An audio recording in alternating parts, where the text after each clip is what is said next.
Good afternoon, everyone. Thanks for joining us. Today, we're obviously with our friends over at Horizon 3, so we're going to talk about that today.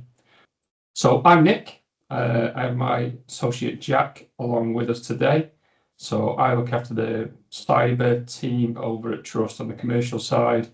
Jack looks after many things over at Horizon, including the going through what the product looks like, and he's going to evangelize Node Zero to you today. Let you know what they're up to and everything they're doing in the UK and all across the globe. I'm just going to do a quick introduction to Trust. I'm not going to go on for ages. Then I'll pass over to Jack. He'll do his own introductions and then give you a good understanding what Horizon looks like. So as you'll see, we are recording this webinar. We will make it available. Some features may be disabled throughout. Any questions, please just sort of drop them in the chat. If you need, we can open up the mics, or you possibly can do it yourselves. So who are Trust Systems? So we work alongside partners. We design, build solutions. This can be anything from hardware, getting hardware for people, helping with tools, security, obviously what we're looking at today. We provide 24/7 managed services, network operation centers, all via our secure UK location. So everything is sovereign. As you can see there, we do quite a few different things. We can build full networks, we can fit out workspaces, we can offer digital signage. We do quite a lot with retail and high street. So we have solutions that fit, and we have services that we can provide as well. So we can do as little or as much as is needed for customers. We can have a very light touch, or we can do some quite heavy lifting. In respect to customers, you move that on, Jack, for us. This is just a sample of who we work with, obviously large and small. We advertise the big ones, don't we, on there? So these range from Wi-Fi installations across whole buildings, whole companies, digital signage, in-store solutions. You'll see ARC mentioned there, ARC data centers. So we actually manage and run all the network and infrastructure for ARC. But in addition to that, we also offer their colo services. They're a full T3 managed data center, and we're with them on enterprise and public sector partners. Obviously, we are agnostic as a provider. We work with vendors that are best of breed, hence why we've got Horizon 3 with us today. So be it hardware or software, we'll have a solution that fits, but we're going to talk about Node Zero today, so we're not going to go on too much about anything else. So that's pretty much going to be it from me. Before I hand over to Jack, we have the obligatory webinar poll we all like to ask. Just a quick one to set the scene, helps us get an understanding of what kind of solution you have in place. Node Zero sits within that C10 space, hence the questioning. So that's continual threat monitoring. So we're going to look at how these things sort of evolve from vulnerability scanners, things like that. So we'll look to give you a more comprehensive view of your infrastructure, what it looks like. So that should be on screen now. It'll drop off in a minute. Please click the boxes. It looks like it's working. I'll pick one. I'll say nothing, just so I've got a vote on there. So we should see that. So I will now hand over to Jack in his very capable hands, who's going to walk everyone through Horizon 3. Thanks, Jack. Thanks, Nick. Yeah, so I'll just take a step back from Horizon 3 as a product and just look at C10, continuous threat exposure management. So this is a category, a framework really, and it is a framework. It's not a product that Gartner created a couple of years ago. Really looking at the challenges customers have, or common challenges, which are proactive security testing is very static. Most people are doing some form of ad hoc pen test, or and then in between time a vulnerability scan, which is a static scan, just looking at vulnerabilities in their environment. But the attack surface is changing every day, every hour. It only takes someone to change a password, leave a port open, and the whole your attack path, your vulnerability, your exposure is completely different. So continuous threat exposure management really is grounded in using offensive security to focus on what matters. Use it to understand what vulnerabilities pose the biggest risk and impact to your organization, and then fix what matters. Don't strive to fix everything, and create regular, repeatable processes to ensure that you're always continuously on top of that, and then use that to inform where you invest money in technology, people, processes, and test those people, processes, and technology, and align with the right cross-functional teams within the business as well. So there are 5 stages of C10: scoping, discovery, prioritization, validation, and mobilization. I'll just dig into each one of those in a little bit more detail. So first of all, scoping, really understanding what matters most to your organization, and focus efforts there. I'll talk to you a little bit about Horizon 3 does this, and actually we can go very far and wide. Our largest customer is testing 250,000 internal assets on a weekly basis. And then in terms of discovery, the old saying, you can't protect what if you don't know something doesn't exist. Like understanding exactly what assets are out there first before you start trying to protect. And then once you've built that platform through offensive security, how do you then understand what to prioritize your remediation efforts on? What matters most to you?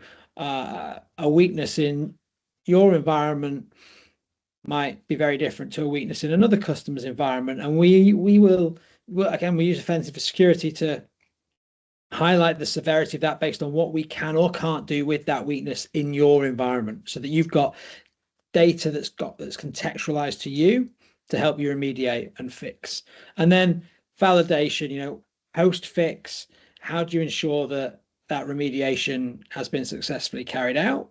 Have you got to wait a year for the testers to come back around and do their annual pen test, or are you just guessing, hoping that the fix is actually in place?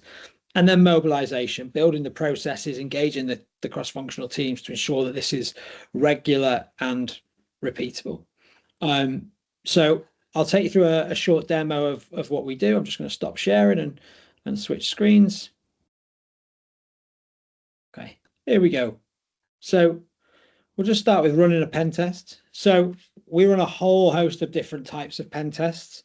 I'll focus today on the internal pen test. That's the most commonly used, really that assumed breach pen test. What happens if someone gets a foothold within my network? What can they do? Where can they go? What damage could they cause my business? And then what do I need to fix to make sure that doesn't happen in real life? So firstly, all we require is a single virtual machine inside your environment, which acts as a jump point. That's the breach point where an attacker gets in, and then we use IP routing as the guardrails to essentially first scan and enumerate everything that's connected to the internet that it can see from that place, in the same way a threat actor would be able to. So to do that, we just hit intelligent scope. There's no need to add or remove big lists of IP addresses. Of course, Jack and Nick are telling you it's safe to run in production. You might not believe them. So if there are certain systems where early on, the risk and governance team won't let me test those, you can exclude those there. It gives you that freedom, that flexibility. Of course, that's not what an attacker would do, so perhaps not a true view of risk, but you've got the ability to do that. But very quickly, hit intelligent scope, and you're testing your entire environment. Provide it with any open source intelligence that an attacker would be able to get from the internet, past company names, different domains or email addresses that you might use, because it's going to build up a picture of usernames and then try and crack credentials. Weak password terms, you can if you want, you don't have to. But this allows you to do scenario-based testing. You can also inject credentials as well. So what happens if someone gets on my network with no credentials? What happens if they get on and they've got the CFO's credentials or such a body's credentials? It allows you to do black, gray, and white box testing, essentially. Now, our attack configuration is all engineered to be safe to run in production. Everything here in light blue is 100% safe. Where there might be some mild adverse effects, we highlight those in yellow. So, for example, when we connect printers over port 9100, this might spit out a test page. If that's going to cause a problem to you and your organization, simply untick that. For most people, that's not an issue. Credential verification, we'll do a password spray twice every 60 minutes. Most people's lockout policy is 3 or 4 times every 30 minutes. It's not going to cause any problems. But if it is, untoggle that. The only two that may are Bluekeep and SSV. They're off by default. Absolutely test for those. If you've got those in your environment, do it during a change control window. Minimum, maximum duration. We'd always suggest leave that. Let it run its natural course and flow. This isn't carrying out pre-scripted attack content. It's using a Markov decision making engine at the back end. It's machine learning really, as opposed to AI, to look at the environment and its knowledge from 180, nearly 200,000 pen tests now, and go, what's my next best move to continue with this attack path? So let it run its natural course in the same way that an attacker would. An attacker wouldn't get on your environment, do an hour and then clock off. They'd keep going until they did as much damage as possible. And then hit run pen test. And that'll take you through the results so you can see those for yourself, understand how you can determine business impact and ultimately prioritization. So we'll take this sample internal pen test. So we talk about weaknesses as opposed to vulnerabilities. Weaknesses being vulnerabilities that we can exploit. There's a big difference there between what's exploitable and what's vulnerable. Credentials that we can use, misuse, and misconfigurations, default settings, anything that we can take advantage of to forge an attack path together in your environment. And then the impacts are the net result of that attack path. We also map to known threat actor groups here on the left. We highlight systemic issues.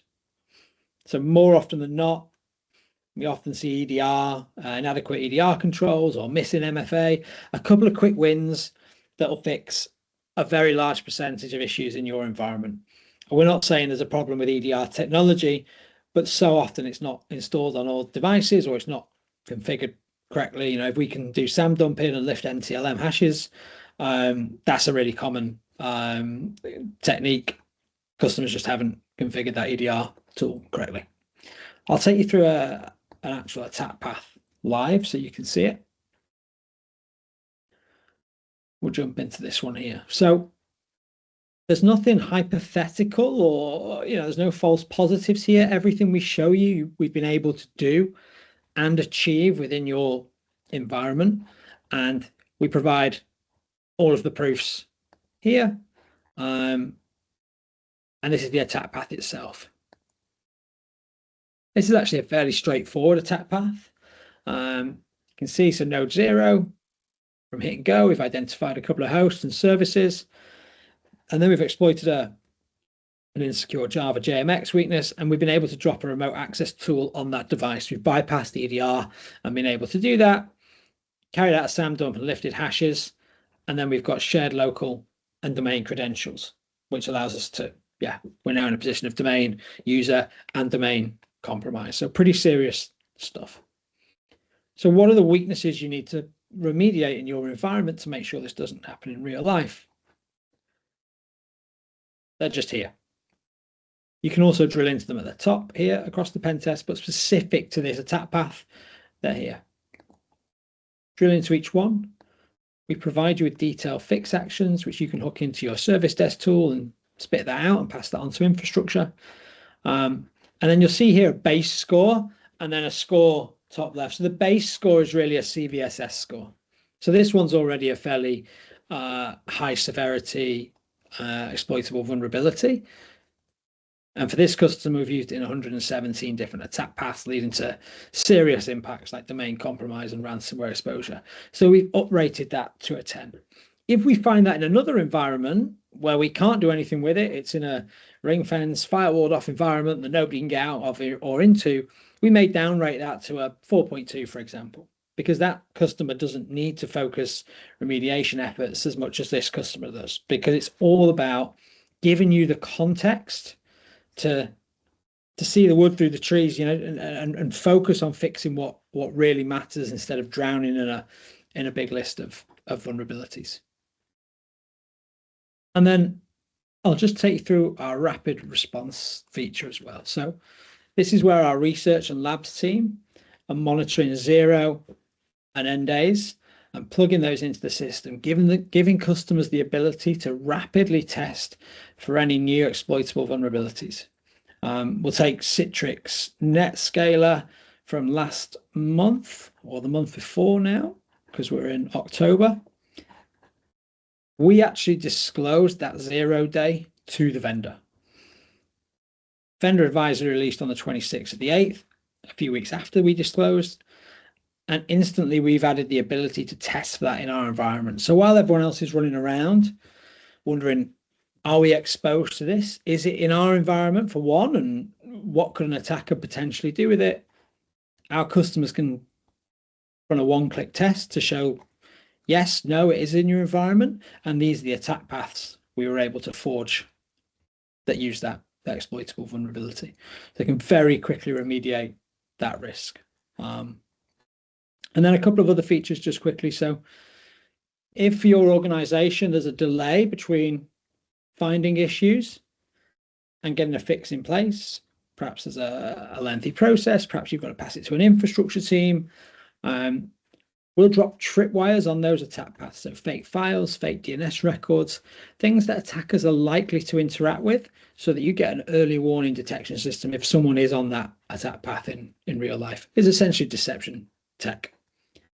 And then finally, I was speaking to a customer the other day actually who said they want to use pen testing to tell a story to the business instead of an ad hoc test. And this is what this does here, is you're continuously testing, being able to demonstrate that you're reducing weaknesses, reducing attack paths over a period of time, show that the work you and your security team are doing are really making an impact and making the business more secure, because ultimately that can be very, very difficult to do and quantify. And that's what we do here with continuous testing and insights. So there's a lot more I can show you, but conscious of time, so I'll finish there. And yeah, I'm back to Nick. I'll ask a question, Jack. So from my experience in C10 and things like that, people are very familiar with vulnerability management. And that's what they see as this sort of scanning tool. This tells me everything. Where do you see sort of Horizon fit in around that category? What more can people get from this compared to just an everyday pen test that people have been very much trained to do on a regular basis, whether they need it or not? Yeah, I think the difference between what we do in vulnerability scanning is one we get quite a lot. A vulnerability scan is a static scan matching vulnerabilities in your environment against a CVE database. We proactively use offensive security to try and exploit. So firstly, we'll only show you what we can exploit. There are the best part of 30,000 CVEs on the database at the minute, and less than 1% of those are actually known to be exploitable. So that's firstly a massive reduction in the amount of noise that we're going to generate. If you think for every 100 vulnerabilities, 99 of those aren't exploitable. Then we'll show you what can and can't be done with those exploitable vulnerabilities in your environment. Secondly, and this is a really crucial bit, most of our attack paths, if I look at the top 10 weaknesses that we see, 8 of those are probably credential based. A vulnerability scanner won't pick that up. A pen tester might, a human pen tester might, but if that user if they were on holiday, that user with a weak password and weren't logging in at the time, and you can't carry out say a poison attack, then you're not going to get those credentials.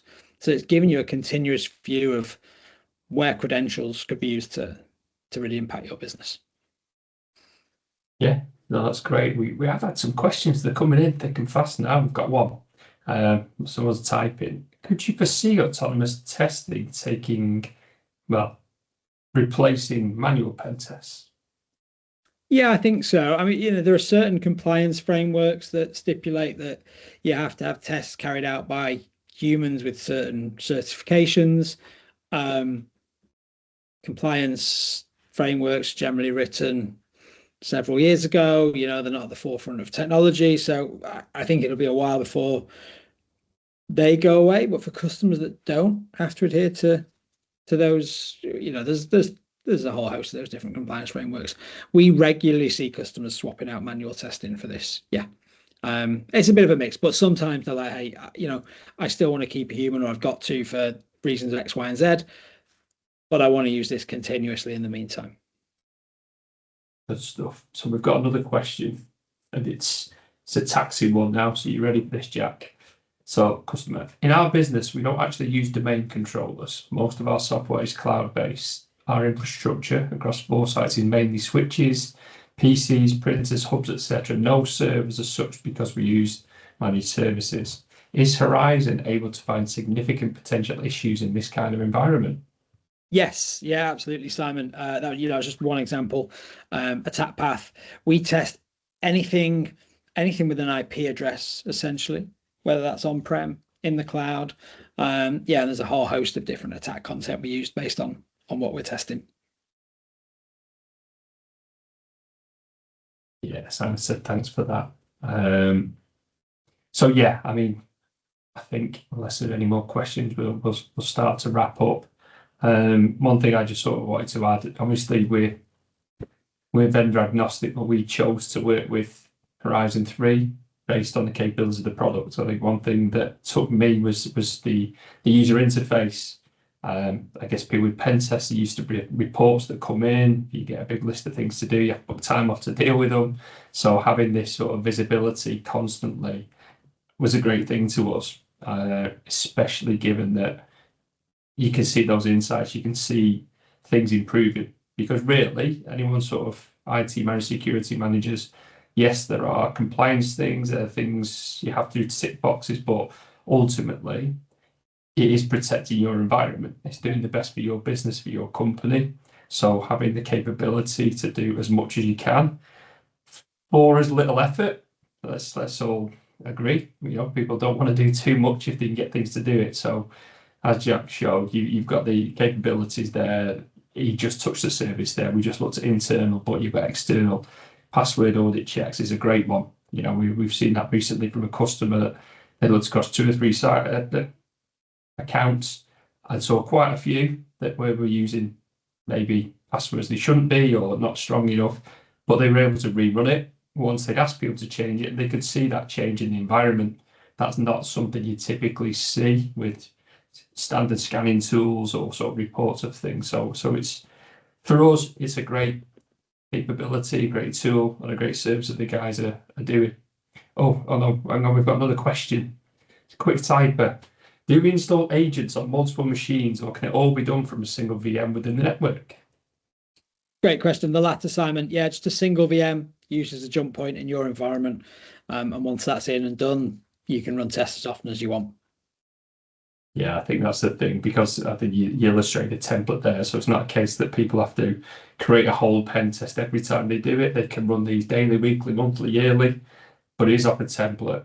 The VM spins up, it does its work, and then it shuts down and removes everything. So we talked about being production safe. So the idea is we clean up any mess we made, and just leave you with the information you need to sort of go forward and do better, as it were. Yeah. So I think that's it, unless there's anything you want to add, Jack. No, nothing from my side, Nick. Yeah, thanks everyone for your time. Yeah, appreciate everyone joining us. We will reach out. Say we have recorded this, so we'll send it around for anyone who wants to look at it. And hopefully we get to speak again soon. Off the back of this, we can provide POVs, we can have general conversations, whatever you need. There's plenty we can do. So we'll speak again. And thanks everyone again. Enjoy your day, enjoy your lunch, enjoy your afternoons. Thanks Thanks everyone. again, Jack. Take care, everyone.